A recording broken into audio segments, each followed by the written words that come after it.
All right, welcome back. Our next topic is, it seems like a downer, but once we get through explaining it, you'll understand. It's called sadness or tragedy.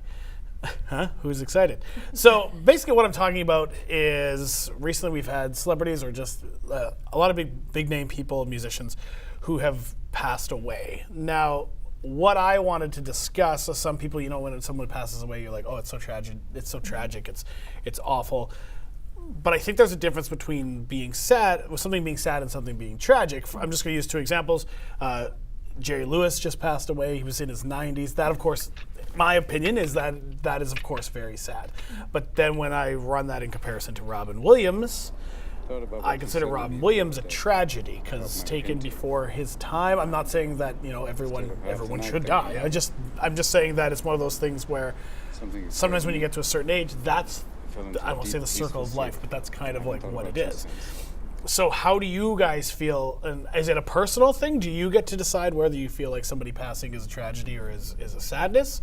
Or is that something you decide? Because maybe it's more emotional for you. For example, when I heard about Prince, I burst into tears in my car. Okay. And that was really hard, and I still think about it almost at least every week. Like, I still listen to his stuff every week, and it makes me super sad that he's not around to share his creativity and his genius. And it's funny because, people think, oh, like, why do you put so much stock in celebrities and this and that? It's like, yeah, but he gave license to people to be who they wanted to be and to be different and to not fit in and to try different things and to be androgynous and to stretch the limits of what was allowed and what was, accepted. And I think, like you said with Robin Williams, he also was like a loose cannon, and you could just open that can up and you never knew what you were going to get, right? So there was so much joy and I think excitement that those kind of people brought to our lives that it still has an effect on us today. So then to clarify, when do you consider it sadness? When do you consider it a tragedy? Okay, so sadness is Jerry Lewis, for example, 90, lived a full life, did a lot of things that he wanted to do, end of story. Bravo, way to go. Tragedy is when something is unfinished. Like Robin Williams, there was so much he could have done. Aladdin, like the live versions coming out from Disney, like that will never be the same for me. I don't think I'll be able to watch it because of that, right? And when I go to concerts now, I went to a concert earlier this year, the band did a Purple Rain cover. Don't ever do a Prince cover in a concert. Like, you're not allowed to. You're not good enough. Don't ever do it. It should never be touched again as far as I'm concerned. And it almost offended me. And I thought ooh, relax. But they're just having fun. But it was like, no, don't touch that. That's like golden now. It's regal. Don't.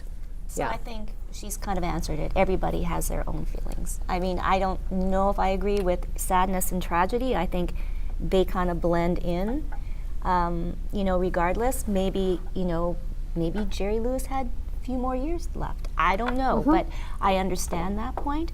If we look at some of the music geniuses we've lost, Prince, of course, but Chris Cornell, and he had the same effect on a lot of people that grew up in that era, in that grunge rock, and then the next Chester Bennington.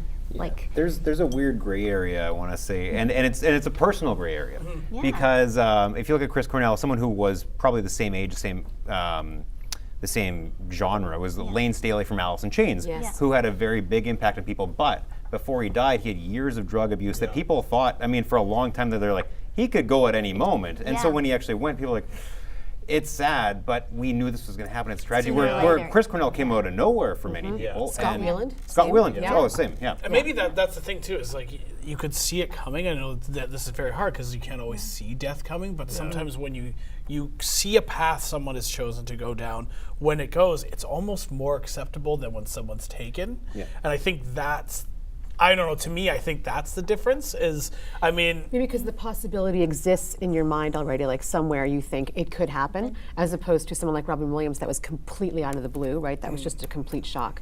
And, your mind sort of adjusts to that reality.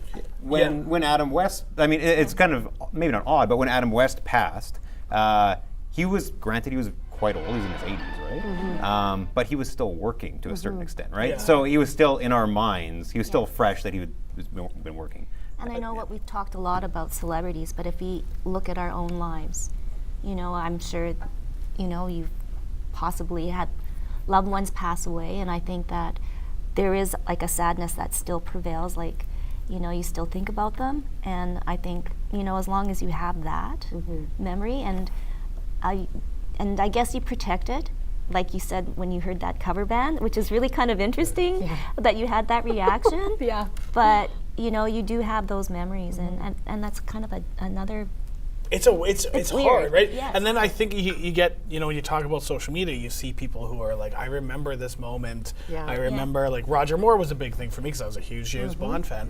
Like, I see what you mean personally. Like, my dad passed away at 53. That, shockingly to me, that was a huge tragedy. Yeah. But also the fact that 53 is really young. Right. Like, I'm 30 and that's it. something. I think all of these things, because they happen so publicly, remind us of our own mortality. Yeah. And whether you like it or not, it's a reminder every time this story comes out that life is not guaranteed for some, and that every day, as cliche as it may sound, is a gift, and that no one is guaranteed a tomorrow, even us. Yeah. So no matter how famous you are, how much money you have, it can all end like that. So it's a stark reminder and a real kind of snap to reality. I think people throw out tragedy too, like on social media, everything, so they want to have an instant reaction. So they maybe use the word tragedy without maybe thinking about it a little bit. So They should pull out a thesaurus next time. That's sort of what I'm saying. Like, some No. people are saying, like, oh, like, it was, he was such a big part of my childhood. I'm like, well, I know how old you are, so I don't know how that possibly would be part of your childhood, because I'm older than you, and it wasn't part of my childhood.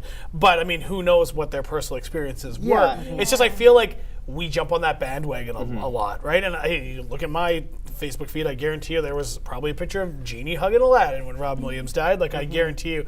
But I think, that's just now how people mourn. I think that's part With of social media, it almost drives home the fact that they died. It makes, I don't know, in my mind, it kind of makes it a bigger thing too, because you can see 100 people within the span of an hour posting memory after memory after memory after memory. I don't want to belittle anybody's memory. It's but a collective grief. Yeah, almost, yeah, right? it is. But it also, like, you're like, oh wow, this person is really important, and then it kind of brings you down a little bit too. You're like, oh my god, I guess they were pretty big, Yeah, and I have no right to say, of course, yeah. when it comes to grieving, what's right and what's incorrect. I think I do, but I don't. Yeah. Right?